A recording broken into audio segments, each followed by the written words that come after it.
māsa izskatās, ka būtu jānokļūs lims ar nosaukumiem. Viena ir soda, otrā ir krīts. Bet kā lai atšķir, kas ir kas? Man ir ideja. Mēs varam sajaukt ar ūdeni, jo zināms, ka soda sajaucas ar ūdeni, bet krīts nē. Kā tas sajaucas? Soda sajaucoties ar ūdeni izšķīst. Tāpat tur ir, tikai ļoti sīkās daļņās, ko neredzam. Pamēģinām, kas mums jādara? Ņemsim 2 traukus un ieliesim abos vienādu tilpumu ūdens. Kāpēc vajadzīgs vienāds ūdens tilpums?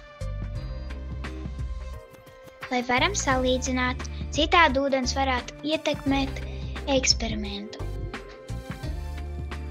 Tātad arī krīts un soda jāņem vienādā daudzumā? Tieši tā, ļoti labi. Liksim klāt vienu teikaroti.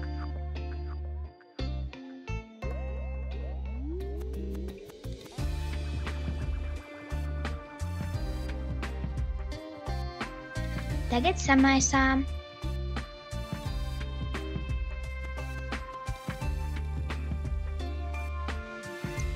Paskat, abas vielas sajaucās, kā varēsim atšķirt. Paskatīsimies pēc brīža.